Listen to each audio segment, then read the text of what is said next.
Yeah, so today I'm going to talk about community as a moat. And for anyone that's not familiar with this phrase, in the startup world, especially if you're talking to investors, your moat is what makes your startup defensible. It's the thing that makes it harder for other people to come and replace you. And I believe community in 2025 is that moat. I've been building online communities since I was 2016. So I was part of the MSN generation. Me and my friends were intoxicated by the power of dial-up internet to let us communicate outside of having to ask our parents' permission to use the phone. And when I was about 16 years old, a friend and I decided to build our own online community with Geocities. So this was actually my very first experience with no-code tools, even though we weren't calling them no-code tools at the time. And our online community space was called Underground High Times. We liked to think we were very rebellious, very subversive. And we essentially built this forum space online for our friends and ourselves to talk outside of school, to post messages, and to document our lives. I'm not going to tell you just yet what happened to it. So this thread of community building, of storytelling, has followed me through my career. So my background is in communications, in marketing and PR. I've spent the last 20 years supporting businesses to tell stories. And as Ash kindly said, I learned to build AI apps whilst I was on maternity leave with twins. So I do not have a technical background, but I am absolutely an enthusiast and an advocate for visual development, for AI, vibe coding, for the power that these tools give us. And my day job now, I run a consultancy, and it's this beautiful nerdy mix of working with startups, talking about AI, and helping people to tell their stories. Those are my twins, not really. So today I'm going to be talking about community, and more specifically about how community can be the difference in 2025 between success and disaster for a startup. And the reason for this is, today, more and more people have ideas, right? There is a wealth of new startups launching every week, every month. Entrepreneurship has, I would say, never been trendier. With vibe coding, with visual development, it's never been easier for us to get our ideas out into the world. But with vibe coding and with visual development, it's also never been easier for other people to copy our ideas, particularly if they see us having some degree of success. We're also seeing these mega AI companies releasing features every week that sometimes are wiping out startups altogether, people who've maybe developed more niche applications of AI technology. We've got mega software, other types of software firms also now racing to launch AI features and new functionality, which again, often does involve copying really hot startups. Is anyone still on Clubhouse, for example? It was just wiped out by all the big social media platforms copying that functionality and building it into existing platforms. And then depending on how much you believe the hype, AI agents are about to replace most traditional software anyway. And if you don't believe me, I was up very late last night updating my slides because I made the mistake of looking at the announcements from Google I/O, it essentially proved my point here. So at Google I/O, they announced that they are releasing real-time translation in Google Meet. It's starting with English to Spanish, but there are more languages coming. So now in Google Meet, you can dubbed to your voice, in your voice, to your synced to your lips. Your speech will now be available in real time in other languages. That's probably not feeling great if you work at Kudo that raised $28 million for real-time translation for video calls. VO3, Google's new video model, now has native audio, so sound effects, background audio is built in, and they have synchronized dialogue. Runway has raised $300 million to date, and they still haven't cracked synchronized dialogue. Probably not feeling great there either. YouTube is going to have its own AI-powered video editor built in, so natural language prompts will let you edit your videos quicker than ever. Captions, plus a bunch of other startups have raised millions of dollars for AI-specific video editors. Why, if you're a YouTube creator, would you pay for an additional piece of software if YouTube are going to let you do that in-house? Doji last week announced a $14 million raise for their AI avatars, where you can create a virtual likeness of yourself to try on clothes online. Google Shop with AI mode now lets you upload your own photo to try on clothes and see what they look like on you.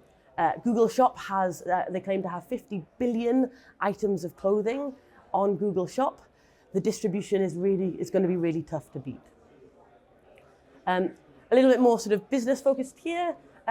Chrome and Android are now going to have auto-generated passwords. They've built in AI that will identify security breaches for you, will update your passwords automatically. Dashlane raised $210 million. 1Password has raised $620 million to date. Again, probably feeling a little bit nervous right now. So, what are we going to do? We all have ideas for startups. How can we make sure that as we're building our startup, as we're turning our idea into a reality, we're protecting it? And you might not be surprised that my answer is community. So before I explain why and how you make community your moat, I just want to take a little walk down memory lane. Because community is not a new idea, and online communities are not new. The very first version of an online community was actually released in 1978 with, it started as BBS, then became CBBS, which was like an online bulletin board type system. The first virtual online community came about 10 years later with The Well. And then we had listserv. So if anyone's building an email newsletter community, also not new. The first newsletter email management software was launched in 1986. 1994, 1995, so again about a decade later, we saw things like Geocities, classmates.com, which was an early version of Facebook. Again, roughly a decade later, we had a cluster of my early experience, my childhood online community spaces, MySpace, YouTube and Reddit, not new, both 20 years old this year. Facebook 2024, Twitter 2026. Big shift in how we gather online came with the launch of the iPhone and the launch of apps in the 2010s. And that brought things like Discord, that brought Slack, that brought Substack and Mighty Networks. I feel like Substack feels like quite a new platform for a lot of us, but again, it's coming up to 10 years, so none of these spaces are actually new. And now obviously mid-2020s, we've got technology like AI, we've got Web3 still kicking around, we've got things like DAOs, all again changing the face of online communities. The good news is indie hackers, no coders, visual developers, everyone in this room, this wider community, have traditionally been very, very good at building strong communities. So you'll see that these are some of the communities that I've been part of in the past. Glide, Bubble, both have incredible online communities built into their platform. So if you're learning to use them, there are people willing to share their experience, willing to answer your questions. Did anyone take part in Build Weekend last weekend? Yeah, right. So between 100 School and Create With, an incredible community that brought together people across the world, all looking to share that experience of building a startup, taking an idea and turning it into a reality. The On Deck No Code Fellowship is how a lot of the people behind this conference met, how a lot of us got together. And again, you can see this bottom corner, just the praise, the advocacy, the willingness of people to share their positive experiences in that community. Some of you will probably be listening to Charlie from Ramen Club talk later about how he's taking his online community and turning it into an in real life community. And then Build Space, I don't know if anyone's ever done nights and weekends, purely online community. It's closed down now, did bring in some in real life experiences, but they did a great job of building community around shared identity. So what is it that makes these communities, what is it that makes certain communities stand out, that makes us go back to them, that makes us share that we are part of them, and while others end up being a Slack channel that you ignore or a Discord server that you signed up to once and you never go back to? I want to start by talking about what community isn't, because I think there is a lot of misconceptions about community. A community is not you shouting into the ether. It's not you posting a bunch of content online. It's not you talking at your audience. So even if you're sharing loads of value online, that doesn't make a community. It's not you talking with your audience in public. So Even if you have an engaged online audience where they are commenting and you are responding, that's still not community. And even if you take that into the DMs, even if you take that into private one-to-one chats, that is not community. What a good community is, and what makes a community, is that sense of a shared identity. Powerful communities add real value. There is utility in what they do. It's not just about a social space. Good communities are genuinely two-way. And what I mean by that is you are listening as much as you are talking. You are adapting what you do and what you offer to your community in response to what the community feeds back to you, as much as you are guiding that and shaping it based on your decisions and what you want it to look like. I think there was a great example with Bubble a couple of years ago when they updated their pricing structure. The Bubble community had a very strong reaction, and Bubble listened and did adapt. And that was a business critical, that was a really central business decision. How do you price what business model, and how do you price your startup, your services? And it was changed based on that community feedback. Now that is two-way communication. Good communities should have clear rules. People should know what to expect when they come into your community, but they should also know what's expected of them. Right? That might mean that you have clear guidance on start here, introduce yourself, but it also means having clear rules. What is allowed and what isn't allowed? What is the space for? What will get someone kicked out? And alongside those rules, you need to have strict moderation. Good communities create safe spaces. As I said at the start, I started to build AI apps whilst on maternity leave with twins. I was doing this at 3 a.m., partly as a way to stay sane and partly as a way to stay awake. I didn't look like a traditional developer. And if the spaces that I was becoming a part of, if those online communities had made me feel excluded, I probably wouldn't be standing here today. It was the fact that they felt like safe spaces where I could show up at 3 a.m., I could ask stupid questions, and I knew that someone would take the time to answer me. And then finally, when you're thinking about building a community, you need to think about where you want that community to be. Is Discord the right place? Is it Slack? Is it a more specific community platform like Circle or Mighty Networks? Where are your community members, potential community members, already hanging out? There are certain platforms, certain spaces that are going to be more suited to certain certain community groups. I personally find Discord really noisy. It doesn't work for me. I sign up, I join communities, and I never go back into them. I like things where there's a little bit more structure, where maybe it's easier to navigate. For other people, they like that fast-paced communication. So it's thinking about what is it that your community members are going to be looking for. And community is going to beat audience any day of the week. So audience is where you are talking one-on-one with your customers or potential customers, or if you're building a community specifically, with people as individuals. Community is when you create a space for those people to talk to each other. So you facilitate conversations between your community members, between your customers. You might not be involved in each of those conversations.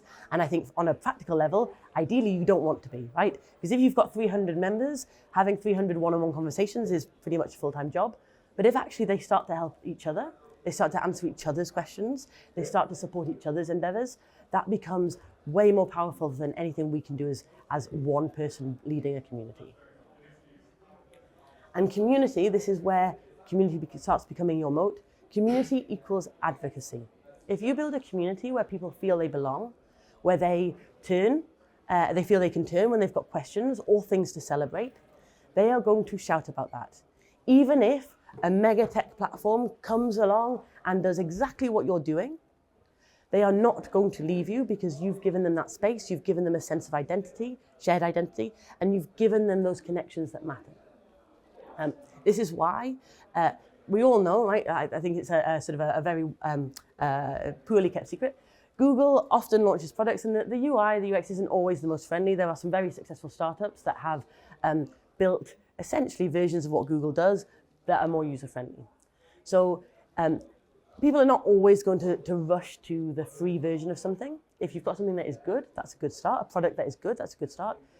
But if you're then going to try to attract new customers, if you want your product and your audience to grow, that advocacy is going to do it, because people are going to be out there without you asking, telling other people that they should come and use your product. They should come and pay for your startup.